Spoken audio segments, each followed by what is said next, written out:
Hello friends, cold infection, throat infection, cold வந்து நிறைய உள்ள சளி நிறைய இருக்கிறது எல்லாமே க்யூர் ஆகிறதுக்கு இந்த ஒரு ரெமெடி பண்ணுங்கள்.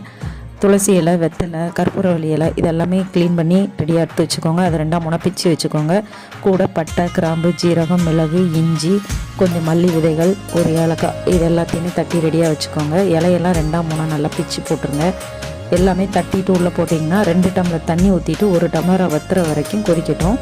எல்லாமே நம்ம நல்லா தட்டிட்டு போடுறப்போ அதில் நல்ல எசன்ஸ் வந்து இறங்கும். அது மாதிரி சாறு நல்லா 1 டம்ளராக வற்றி வந்ததுக்கப்புறம் வடிகட்டிட்டு அதில் 1 ஸ்பூன் பனங்கற்கண்டு ஆட் பண்ணிவிட்டு 1 வாரம் குடிச்சு பாருங்கள். சளி தொந்தரவே இல்லாமல் நல்லா க்யூர் ஆயிரும். த்ரோட்டு நல்லா க்ளீன் ஆயிரும். நான் இதை வந்து ட்ரை பண்ணி தான் எனக்கு இந்த அளவுக்கு நான் பேசுகிறேனே உங்கள் கூட. அந்த மாதிரி க்யூர் ஆகிடும். ரொம்ப கஷ்டப்பட்டேன் பேசுகிறதுக்கு. இப்போ நல்லா க்ளீனாக ஆகிடுச்சு.